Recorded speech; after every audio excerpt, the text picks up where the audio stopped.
La réalité virtuelle, la réalité augmentée, on ne parle que de ça. Mais attention, il ne faut pas tout confondre. La réalité virtuelle, c'est quoi? Eh bien, c'est une notion paradoxale au fond, parce que comment une chose peut-elle être réelle et virtuelle? La réalité virtuelle, c'est quand une image apparemment réelle est en fait simulée par un ordinateur, par exemple dans les jeux vidéo. Alors avec un masque de réalité virtuelle, le réalisme va encore plus loin, parce qu'on ne voit plus du tout le monde réel, on est complètement immergé dans un environnement virtuel.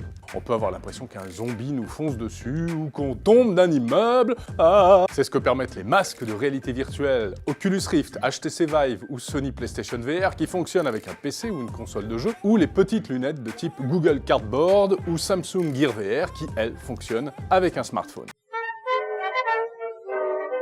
La vidéo 360, ça c'est de la vidéo, mais de la vidéo immersive. On peut regarder dans tous les sens, devant, derrière, sur les côtés, et on a l'impression d'être plongé véritablement au cœur de l'image. Ça marche aussi avec un masque ou simplement avec un écran de smartphone ou d'ordinateur. Dans ce cas, on se déplace dans l'image en faisant glisser son doigt ou sa souris sur le player vidéo. La vidéo 360 est filmée avec une caméra munie de plusieurs objectifs dont les images sont assemblées pour produire un rendu sphérique. Malheureusement, on perd beaucoup en qualité car même avec une vidéo 4K ou 8K, la zone que l'on regarde correspond à environ 20% à peine de l'image totale. Celle-ci est très agrandie grâce au loop qui se trouve dans le masque, donc forcément, on voit beaucoup les pixels.